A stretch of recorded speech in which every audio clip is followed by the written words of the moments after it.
Hello everyone, आप सबका BPI spoken पे बहुत बहुत स्वागत है। और आज हम क्या करने वाले हैं? आज हम करेंगे यूज ऑफ बी। ये एक बहुत इंपॉर्टेंट कॉन्सेप्ट है। जब हम फ्यूचर टेंस की बात करते हैं तो हमें बेहद कंफ्यूजन आ जाता है। ये विल बी क्यों लगाना पड़ रहा है, क्या है इसका काम, हिंदी में इसका मीनिंग क्या निकल के आ रहा है, क्या आवश्यकता है इसकी। इसी चीज को हम बहुत अच्छे से पढ़ने वाले हैं। और आज हमारा डे 6 है 120 डेज की सीरीज में। अभी तक आपने चैनल सब्सक्राइब नहीं किया तो फटाफट से चैनल सब्सक्राइब करिए। और चलिए अब हम अपनी क्लास को करते हैं स्टार्ट। ओके, सो आपको पहले ये जानना है कि ये है क्या, राइट? ताकि जब हम इसको पढ़ेंगे तो हमारा जो बैक ऑफ द माइंड है वो प्रिपेयर हो जाएगा कि ये क्या है। और हम लाइफ लॉन्ग इसको यूज करेंगे, वो भी राइट, एकदम करेक्टली हम इसका यूज कर सकते हैं। सी, ये है क्या? जैसे हम लोग बोलते हैं ना, है, मैं एक अध्यापक हूँ, है ना, वे मेरे दोस्त हैं, वे मेरे दोस्त था, वह मेरा दोस्त था। तो जैसे अभी आप हिंदी में एक बोलते हो है ना, था, थे, ये सब भी बी के ही पार्ट हैं। ये सब आपको पता है, ये बी के ही पार्ट हैं। तो पहले हम बी का पार्ट समझते हैं। तो बी का जैसे क्या होता है, जैसे अगर हम किसी भी वर्ब को, अगर हम उस वर्ब को मेन वर्ब की तरह यूज कर रहे हैं, जैसे मैंने आपको ऑलरेडी इज एम आर को सिखाया है, हमने पढ़ा है ऑलरेडी कि is am are main verb की तरह काम कर रहा है, वॉज वर मेन वर्ब की तरह काम कर रहा है। अगर हम कभी भी लाइफ में, आपको याद रखना है, अगर हम किसी भी वर्ब को मेन वर्ब कह रहे हैं तो उस वर्ब के 5 फॉर्म्स होने चाहिए। एक होता है बेस फॉर्म। बेस फॉर्म क्या होता है? जहां से वो वर्ब का ओरिजिन हुआ है, जहां से वो वर्ब हमारी बनी है। उसके बाद होता है हमारा वर्ब का first form, and then your second form, फिर उसके बाद third form, fourth, and then the fifth one. ठीक है। फर्स्ट क्या होता है, जिसको हम अपने प्रेजेंट टेंस में यूज करते हैं, प्रेजेंट टेंस के आपके प्लूरल सब्जेक्ट्स के साथ में। V2 क्या है, जिसको हम पास्ट इंडेफिनेट में यूज करते हैं। V3 क्या है, जिसको हम परफेक्ट में यूज करते हैं। V4 क्या है, जिसको हम कॉन्टिन्यूअस में यूज करते हैं। और V5 क्या है, जिसको हम प्रेजेंट के सिंगुलर सब्जेक्ट्स के साथ यूज करते हैं। ओके, अब ये बी क्या है? बी का मतलब होना, होना, होना। जैसे इसका हिंदी निकलता है होना, है ना, मैं अध्यापक हूँ, मैं अध्यापक था, है ना, वे हमारे दोस्त थे। ठीक है, होंगे, मैं एक टीचर हूँगा, होंगे। तो मेरी हिंदी पे मत ध्यान देना, थोड़ी बहुत मेरी हिंदी लिखने के टाइम पे मिस्टेक हो सकती है ना, होंगे। तो जब हम ऐसे वाले जब हमारे शब्द आते हैं तो ये बी से ही ओरिजिन हुए हैं। तो हमारा मेन शब्द क्या हो गया यहाँ पे? बी। बी क्या है? हमारा बेस फॉर्म है। यानी जो बाकी जो हम वर्ब्स देख रहे हैं वो इस बी से ही निकली हुई है। जब हमने बोला फर्स्ट फॉर्म क्या है, प्रेजेंट टेंस के प्लूरल सब्जेक्ट्स के साथ यूज होती है। तो एक तो एम होता है जो हमारे आई के साथ स्पेशली यूज होता है। उसके बाद हमारा क्या होता है? आर, जिसको हम प्लूरल के साथ यूज करते हैं, आर हमारा होता है, राइट। उसके बाद पास्ट में हम क्या यूज करते हैं? वॉज एंड वर होते हैं हमारे। उसके बाद V3 क्या होता है? अब ये बी से निकला हुआ है तो यही बीन होता है। ये टेबल बहुत इंपॉर्टेंट है, हर एक बच्चे को ये अपनी कॉपी में बनाना है ये टेबल। ये बीन के बारे में भी हम जब पास्ट प्रेजेंट परफेक्ट पढ़ेंगे तब ये बीन वर्ड भी आएगा। आज हम बीन पे फोकस नहीं, आज हमारा बी पे फोकस है। फोर्थ फॉर्म होता है आईएनजी वाला होता है, आप लोग जानते हैं। और फिफ्थ फॉर्म सिंगुलर है तो ये हमारा हो जाएगा इज। अच्छा, अब अगर मैं आपको एक बात बोलूं, यहाँ पे जितनी भी ये वर्ब्स मैंने लिखी हैं, जितनी भी ये वर्ब्स आपको दिखाई दे रही हैं इस बॉक्स के अंदर में, ये सारी की सारी वर्ब्स मेरी मेन वर्ब्स की तरह काम कर सकती हैं। हेल्पिंग वर्ब होती हैं, ये आपको ऑलरेडी पता है, बट ये सारी की सारी वर्ब्स मेन वर्ब भी बन सकती हैं और मेन वर्ब होती हैं, जो मैंने आपको इन वीडियोस में ऑलरेडी दिखा दिया है। ये हमने ऑलरेडी यूज करके देख लिया है। जैसे एक स्टूडेंट ने बहुत अच्छा एग्जाम्पल दिया, तो उन्होंने बोला कि I am a football, I am a football player, I am a football player. और दूसरा उन्होंने बोला था आई एम प्लेइंग फुटबॉल। सो इतना अच्छा लगा मुझे वो पढ़ के कि वाह, बच्चे चीजों को कितने अच्छे से ग्रैब कर रहे हैं। I am a football player, यहाँ पे जो ये एम है ये हमारा मेन वर्ब की तरह काम कर रहा है। And I am playing football में प्लेइंग मतलब खेलना, तो ये यहाँ पे मेन वर्ब हो गया। और एम जो है ये हेल्पिंग वर्ब की तरह काम कर रहा है। सब्जेक्ट आई है।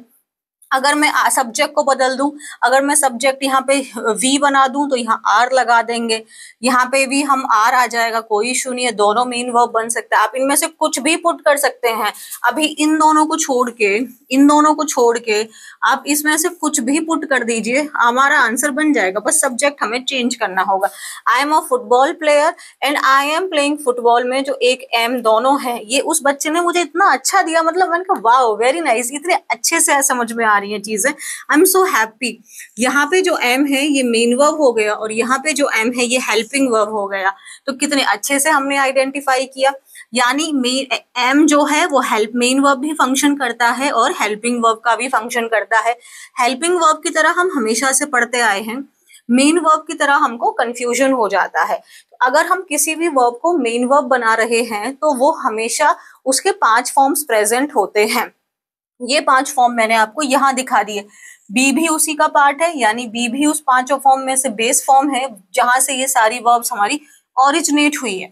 इसीलिए जब मैं पढ़ाती हूँ तो मैं कहती हूँ जितनी भी मॉडल वर्ब्स होती हैं उनके बाद में हमेशा वर्ब का बेस फॉर्म आता है। मैं नहीं कहती वर्ब का फर्स्ट फॉर्म आता है, ठीक है, क्योंकि अभी जब हम लोग विल के बारे में पढ़ेंगे, शैल के बारे में, कैन के बारे में, कुड के बारे में, तब मैं वहां पे आपको बेस फॉर्म की बात करूंगी, हम बी की बात करेंगे। अगर मैं आपसे बोलूं कि मैं फर्स्ट फॉर्म, तो आप मुझसे बहुत आराम से पूछेंगे कि मैम फर्स्ट फॉर्म में तो आपने एम एंड आर लिखा है, तो फिर आप विल के बाद में आप आर लगाइए ना, तो फिर मैं आपको कैसे अच्छे से समझा सकती हूँ, कंफ्यूजन क्रिएट होगा। मैं कहूंगी नहीं बेटा बी एक्सेप्शन है। बी एक्सेप्शन नहीं है।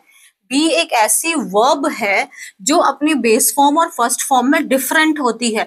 बी को छोड़ने के बाद जितनी भी वर्ब्स होती हैं वो base form and first form same ही होती है।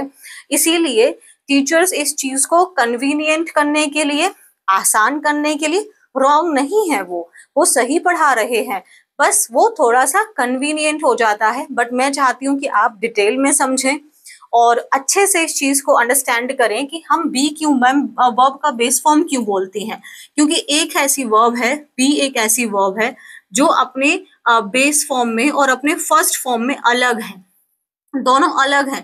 फर्स्ट फॉर्म इसके एम एंड आर होते हैं और बेस फॉर्म इसका बी होता है। इसको छोड़ के बाकी सारी जो base form and first form वाली होती हैं वो एक ही होती हैं। तो अगर मैं फर्स्ट फॉर्म भी बोल दूं तो रॉन्ग नहीं है वो।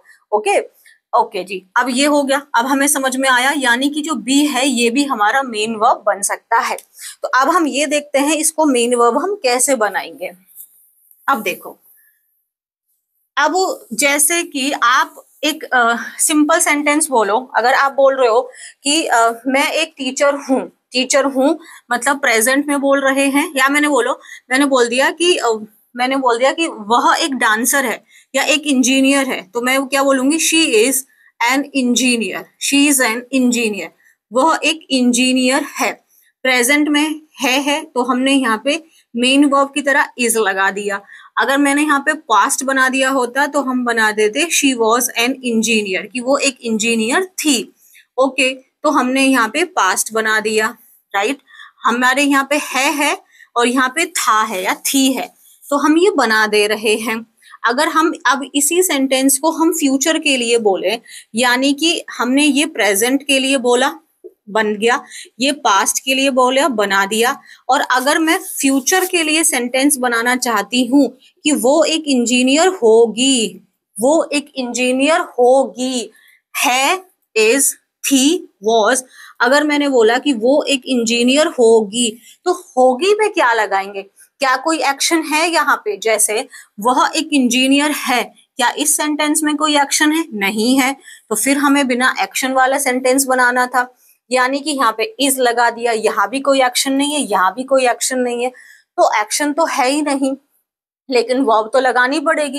तो अब यहाँ पे इज जो है ये अपने आप में कंप्लीट है, वॉज अपने आप में कंप्लीट है, होगी का मतलब है कि ये बात फ्यूचर की हो रही है, और फ्यूचर की बात बताने के लिए हमारे पास दो ही वर्ब्स प्रेजेंट होती हैं।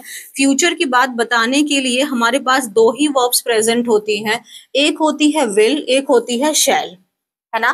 फ्यूचर की बात बताने के लिए हमारे पास दो ही वर्ब्स प्रेजेंट हैं, एक है विल, एक है शैल। विल एंड शैल में क्या डिफरेंस है, मॉडर्न इंग्लिश में क्या बदलाव आया है, ये ऑलरेडी मैंने प्रीवियस क्लास में पढ़ा दिया है। आप ये 120 डेज की जो स्पोकन सीरीज है उसमें प्लेलिस्ट में देखेंगे, आपको मिल जाएगा, वहां पे आप विल एंड शैल का डिफरेंस देख सकते हैं। और प्रेजेंट यानी मॉडर्न इंग्लिश में हम लोग जनरली विल का ही यूज कर रहे हैं। बट अगर हमें फ्यूचर की बात बतानी है तो हमारे पास दो ही ऐसी वर्ब्स हैं जो फ्यूचर की बातें बता सकती हैं। होगी मतलब फ्यूचर हो गया। ओके, अब एक चीज हमें याद रखना है, ये जो दो वर्ब्स हैं ये मॉडल वर्ब का पार्ट है। ये दो वर्ब्स क्या हैं, ये मॉडल वर्ब्स का पार्ट है। टोटल मॉडल वर्ब्स 13 होती हैं, जिसमें से आज हम दो वर्ब्स के बारे में बात कर रहे हैं, विल एंड शैल। और हमेशा एक चीज अपने पॉइंट में आप नोटबुक में लिख लो कि ये जो विल एंड शैल है ये हमेशा सिर्फ हेल्पिंग वर्ब का काम करती है। ये सिर्फ हेल्पिंग वर्ब का ही काम करती है। जो सेंटेंस में वर्ब मेन वर्ब का काम कर सकती है वही अकेले आ सकती है। अदरवाइज हेल्पिंग वर्ब के लिए हमेशा एक मेन वर्ब का प्रेजेंट होना कंपल्सरी है, एसेंशियल है। हेल्पिंग वर्ब कभी भी सेंटेंस में अकेले नहीं आ सकती। अगर कोई वर्ब सेंटेंस में आपको अकेले दिखाई दे रही है तो वो मेन वर्ब है। जैसे इज मेन वर्ब है, वॉज मेन वर्ब है। आप बता सकते हैं, कैसे कह रहे हैं कि आप वॉज मेन वर्ब है, आप कहेंगे अगर कोई भी वर्ब उसके 5 फॉर्म्स में अवेलेबल होती है, 5 फॉर्म्स की कैटेगरी उसमें होती है, वॉज वर्ब उन्हीं 5 फॉर्म्स में से सेकंड फॉर्म है, एम आर उसी 5 फॉर्म में से आपके फर्स्ट फॉर्म में है, तब ये अकेले आ रही है। लेकिन विल शैल ये ऐसी मॉडल वर्ब्स हैं जो अकेले नहीं आ सकती हैं। इनका काम सिर्फ हेल्पिंग है, ये हेल्पिंग हैंड है, मेन नहीं है ये। इनको एक पर्सन चाहिए जो इनको बता सके, यानी कि ये हेल्पिंग वर्ब्स हैं, इनके लिए हमेशा एक मेन वर्ब आएगा, यानी इनके बाद हमेशा एक मेन वर्ब आएगा। आप याद रखेंगे, विल एंड शैल के बाद हमेशा एक मेन वर्ब आएगा। ये सेंटेंस में कभी भी अकेले नहीं आ सकती हैं। Will and shall can never come alone in a sentence, they always need main verb. Okay now, अब जब इनको मेन वर्ब चाहिए, ये कॉन्सेप्ट आपको सिर्फ यहाँ नहीं लागू होगा, ये जितनी भी मॉडल्स वर्ब होती हैं 13 की 13, ये वहां पे ये कॉन्सेप्ट लागू होता है। जब इनको मेन वर्ब चाहिए, और ये सिर्फ ऐसा नहीं है कि आपके स्कूल या फिर कम्युनिकेशन के पॉइंट ऑफ व्यू से, ये एसएससी सीपीओ आपके हर एक एग्जाम में यहाँ से एरर आया हुआ है। सो जितनी भी मॉडल वर्ब होती हैं उनके बाद एक मेन वर्ब आती ही आती है। जितनी मतलब 10 हैं, 3 ऐसी हैं जो मेन वर्ब का काम कर सकती हैं, तो वो ऑलरेडी मेन वर्ब का काम कर सकती है, यानी वो अकेले आ सकती है। 10 हैं जो सिर्फ हेल्पिंग वर्ब होती है, तो उनके बाद में मेन वर्ब आएगी ही आएगी। और ये कॉपी में नोट करके लिख लो कि इनके बाद जब मेन वर्ब आती है तो मेन वर्ब सिर्फ और सिर्फ अपने बेस फॉर्म में आती है, सिर्फ और सिर्फ अपने बेस फॉर्म में आती है। मेन वर्ब सिर्फ और सिर्फ अपने बेस फॉर्म में आती है। और बी एक ऐसी वर्ब है जो अपने बेस फॉर्म में और फर्स्ट फॉर्म में अलग अलग होती है। बी एक ऐसी वर्ब है अपने बेस फॉर्म और फर्स्ट फॉर्म में अलग है। बी को छोड़ के बाकी सारी की सारी वर्ब्स बेस फॉर्म और फर्स्ट फॉर्म दोनों सेम होती हैं। इसीलिए अगर टीचर्स से आप ये भी सुनते हैं कि जो मॉडल वर्ब्स होते हैं उनके बाद वर्ब की बस फर्स्ट फॉर्म आती है, तो वो गलत नहीं है। बट मैं हमेशा यही कोशिश करूंगी कि मैं आपको कंप्लीट इन्फॉर्मेशन दे के जाऊं, आपके ब्रेन में कोई डाउट ना रह जाए। ठीक है, तो इसीलिए मैंने बताया कि मॉडल वर्ब्स के बाद में जब भी मेन वर्ब आएगी उनके बाद वर्ब की बेस फॉर्म आएगी। बेस फॉर्म सिर्फ एक बी ऐसी वर्ब है जो अपने बेस फॉर्म में और फर्स्ट फॉर्म में अलग है। उसके अलावा सारी जितनी भी मेन वर्ब्स होती हैं उनका बेस फॉर्म और फर्स्ट फॉर्म सिमिलर होता है। अच्छा जी, हम समझ गए मैम कि विल एंड शैल के बाद हमेशा एक मेन वर्ब आएगी, और जब मेन वर्ब आएगी तो वो अपने बेस फॉर्म में आएगी। लिख लिया ये वाली बात, क्लियर है ये वाली बात? ठीक है, अब देखो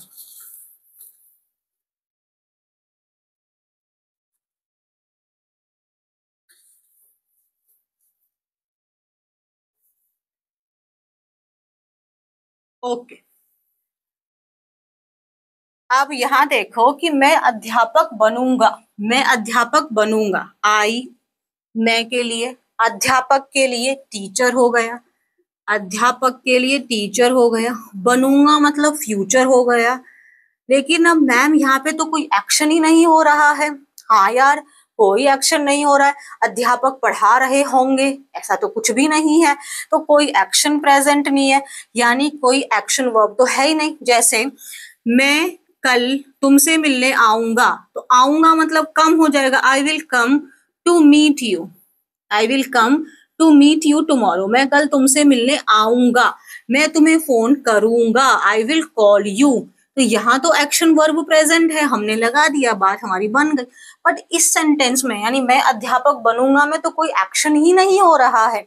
लेकिन हमने जस्ट अभी पढ़ा कि विल के बाद, शैल के बाद हमें एक मेन वर्ब लगानी ही लगानी है।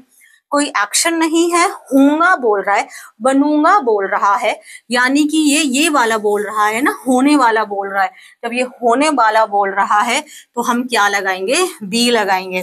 तो हम क्या बोलेंगे, आई will be a teacher, I will be a teacher. क्यों बी लगाया हमने, मैं एक टीचर हूंगा, मैं एक टीचर हूंगा। कोई एक्शन है, कोई एक्शन नहीं है, होने का बता रहा है तो कोई एक्शन है नहीं। बट विल और शैल के बाद एक मेन वर्ब आएगी और होना बता रहा है तो यहाँ पे बी आएगा। मैं खुश होऊंगा, खुश होना, खुश तो आपका एडजेक्टिव होता है, हैप्पी, हैप्पी दुख है ना, सैड, हैप्पी, ये तो एडजेक्टिव्स होते हैं। यानी अगेन होगा हो गया, देखो होगा, बनूंगा, होगा, होगा, हूं। मैं कल उपस्थित नहीं हूं, कल उपस्थित नहीं हूं मतलब फ्यूचर बता रहा है।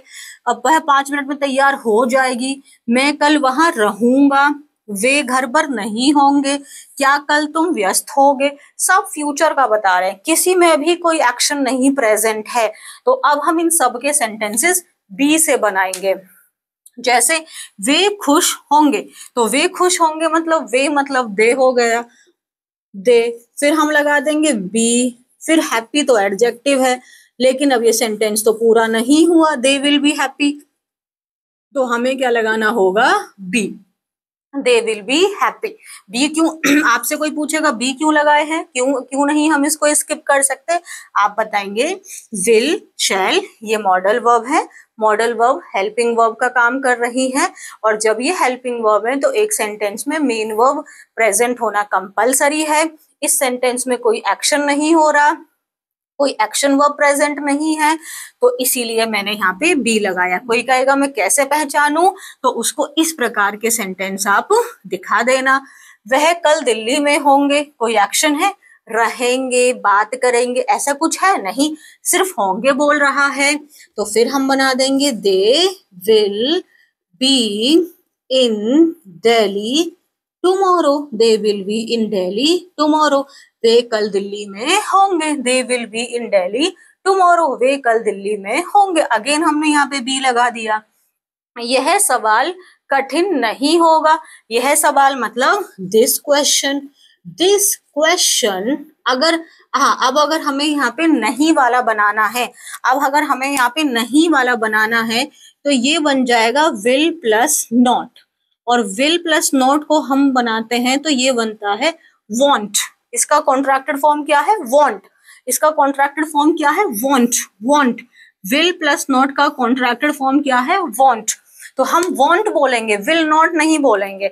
हमें अपनी स्पीड को थोड़ा, फ्लुएंसी को फास्ट करना है ना, फ्लुएंट हमें होना है। तो यह सवाल कठिन नहीं होगा, दिस क्वेश्चन वॉन्ट डिफिकल्ट, तो एडजेक्टिव है, this question want be difficult. अब आपके मन में एक सवाल जरूर कूद कूद के आ रहा होगा, मैं कैसे पहचानूं ये एडजेक्टिव है, ये नाउन है, ये प्रोनाउन है। ये रीडिंग क्लास जो डेली 9 बजे जो होती है आपके रात में इसी चैनल पे 9 बजे होती है रीडिंग क्लास, वहां पे मैं बताती हूँ कि ये एडजेक्टिव है, ये नाउन है, ये प्रोनाउन है। उस क्लास को आप मान के चलो कि ये मेरे लिए कंपलसरी क्लास है, तो वहां से आपको ये सब चीजें पता लगने लग जाएंगी। पढ़ने से नहीं होता, पहचान नहीं लेंगे हम एक दिन में कि मैंने एडजेक्टिव पढ़ाया पहचान लोगे। ये अंडरस्टैंडिंग जनरेट होती है टाइम के साथ। तो ये वाली क्लास अगर आपके पास 9 बजे टाइम है तो आप लाइव ही देखो, ये लाइव क्लास होती है, ठीक है, इसी चैनल पे होती है 9 बजे, वहां पे देख लेना। तो वहां से देख क्या लेना, डेली लाइव आना, पुरानी क्लास देखने की जरूरत नहीं है। तो this question want be difficult. Difficult क्या है, एडजेक्टिव है, क्योंकि ये इस क्वेश्चन की विशेषता बता रहा है, एक्शन थोड़ी है कुछ। डिफिकल्ट है, खुश है, दुख है, हंसी रहा है, हंस रहा है, एक्शन हो गया। डिफिकल्ट एडजेक्टिव हो गया, स्लो एडजेक्टिव हो गया। मैं कल उपस्थित नहीं हूँगा या मैं कल उपस्थित नहीं हूँ, मैं मतलब आई, यहाँ पे लिख लेते हैं, मैं कल उपस्थित नहीं हूँ मतलब आई, फिर हम यहाँ पे वॉन्ट लगाएंगे, आई वॉन्ट बी, उपस्थित मतलब present, present is your adjective, कब, कल, so I won't be present tomorrow. बात समझ में आ रही है रे बाबा, क्यों बन रहा है? अब ये मत कहना मैम आप शेल क्यों नहीं लगा रहे, मैंने ऑलरेडी विल एंड शेल का डिफरेंस पढ़ा दिया है, वहां देख लेना। So I won't be present tomorrow, मैं कल प्रेजेंट नहीं रहूंगा। वह 5 मिनट में तैयार हो जाएगी, वह मतलब शी हो जाएगी, कोई एक्शन है, तैयार, मैम तैयार है, तैयार तो बेटा रेडी है, सॉरी तैयार तो बेटा एडजेक्टिव है, तो क्या हो जाएगा, she will be ready, she will be ready in 5 minutes, she will be ready in 5 minutes। आप लगा सकते हैं, आप बोल सकते हैं खाना 5 मिनट में तैयार हो जाएगा, तो हम बोलेंगे food will be ready in 5 minutes, food will be ready in 5 minutes। Ready adjective है, एडजेक्टिव है। इसीलिए इंग्लिश को सीखने के लिए ओवरऑल नॉलेज की जरूरत पड़ जाती है हमको, हम टॉपिक वाइज में उलझे रह जाते हैं, ये चीज हमको डेली रीडिंग से आती है। तो यहाँ आपको बहुत हेल्प मिलने वाली है, अब एक बार आके तो देखो, मजा आएगा आपको। अब देखो, मैं कल वहां रहूंगा, मैं कल वहां, मैं मतलब आई, रहूंगा कहाँ पे, वहां, वहां मतलब देर, कोई एक्शन है यहाँ पे, मैं कल वहां जाऊंगा, अगर होता जाऊंगा मतलब, अगर हो गया वर्ब है जाऊंगा मतलब गो, बट रहूंगा तो कोई वर्ब ही नहीं है, रहूंगा का क्या मतलब होता है, कुछ वर्ब नहीं होता, तो रहूंगा मतलब be, I will be there, कल मतलब tomorrow, I will be there, there मतलब वहां, देयर THERE, जब जगह हम बताते हैं तो देयर लगाते हैं, देयर वहां, और ये होता है THEIR, ये उनका होता है देयर, ये दे का बनता है देयर हाउस, उनका घर, ये कंफ्यूज नहीं करना है, उनका घर है ये, उनका घर, उनकी कॉपी, उनकी पेन, उनकी गाय, ऐसे करके।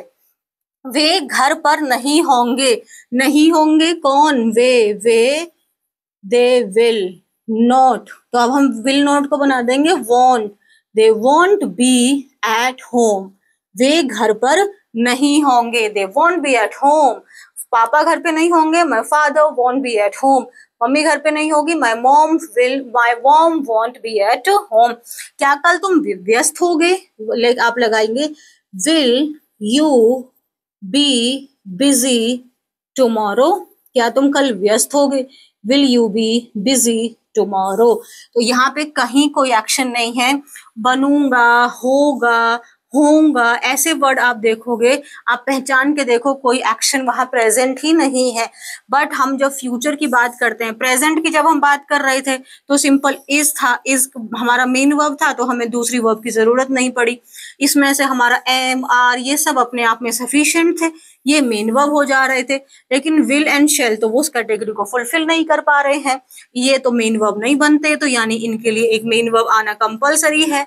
इनका जो मेन वर्ब आता है वो बेस फॉर्म में आता है, और जब कोई एक्शन ही नहीं प्रेजेंट है, बी की बात बता रहे हैं, होगा बता रहे हैं, वह एक अध्यापक होगा, तुम एक अच्छे डांसर बनोगे, ऐसे जब हम बना रहे हैं तो वहां पे हमें बी लगाना कंपलसरी है। अब मुझे ऐसे लगता है कि ये क्लास हम यहाँ भी कंप्लीट कर सकते थे, बट अगर हमें कॉम्प्रिहेंसिव नॉलेज चाहिए, अगर हमें बहुत डिटेल्ड में चीजें जाननी है, उसके लिए एक बेस्ट वे होता है हम उसके नंबर ऑफ एग्जाम्पल्स प्रैक्टिस करें, जिससे क्या होगा कि मेरी अंडरस्टैंडिंग और ज्यादा डीप होगी, मुझे और ज्यादा मजा आएगा। हम देखो सीख लिया, कॉन्सेप्ट क्लियर हो गया, बट आप फ्लुएंट होंगे, आप कॉन्फिडेंट होंगे जब आप इनको प्रैक्टिस करेंगे। तो जैसे मैंने ये बोला वैसे ही मैं इस चीज को और आगे प्रोसीड करते हुए यहाँ पे कंप्लीट नहीं कर रही हूँ। अब हम इसके सिर्फ और सिर्फ बहुत सारे एग्जाम्पल्स करने वाले हैं, चाहे वो हमारे अफर्मेटिव सेंटेंसेस के हों, नेगेटिव के हों, आपके इंट्रोगेटिव के हों। और इसी वीडियो में हम अभी देख रहे हैं कि इसको मैंने और अच्छे से समझाया है और एग्जाम्पल्स के थ्रू समझाया। तो चलिए अब हम लोग वहां पे देखते हैं। तो आप मुझे बताइएगा कि क्या आपको मजा आया, क्लास समझ में आई, इंटरेस्टिंग थी, कॉन्सेप्ट क्लियर हो गया। हम इस 120 डेज के अंदर में ये टारगेट फॉलो करेंगे कि सिर्फ मुझे नहीं सीखना है, मुझे एक इंग्लिश की स्किल जनरेट करनी है, एक ऐसी स्किल जनरेट करनी है कि मैं सिर्फ खुद ना सीखूं, मैं दूसरों को भी सिखा पाऊं। मैं ऐसा पढ़ूं कि मैं सिर्फ खुद ना पढ़ूं, मेरे अंदर इतना स्किल आ जाए कि मैं दूसरों की पढ़ाने की भी मेरे अंदर क्षमता है। क्योंकि आप दूसरों को तभी पढ़ा पाएंगे जब आपके अपने कॉन्सेप्ट्स क्लियर होंगे। और हम कहते हैं अनएम्प्लॉयमेंट बहुत ज्यादा है, हमारे अंदर स्किल्स की भी तो कमी है। तो चलिए इस क्लास को एक स्किल क्लास की तरह भी हम लेते हैं। तो आई होप आपको मजा आ रहा है, मुझे तो बहुत मजा आ रहा है। तो चलो अब हम लोग आगे देखते हैं, बहुत सारे एग्जाम्पल्स करने वाले हैं। चैनल सब्सक्राइब नहीं किया तो ये तो तुम धोखा कर रहे हो, ऐसे धोखा थोड़ी करते हैं। चलो फटाफट से चैनल को सब्सक्राइब करो। और हाँ, टेलीग्राम ज्वाइन कर लेना, लिंक कहाँ दिया हुआ है, डिस्क्रिप्शन बॉक्स में दिया हुआ है, वहां पे आपको ये पूरे एग्जाम्पल्स का PDF मिल जाएगा।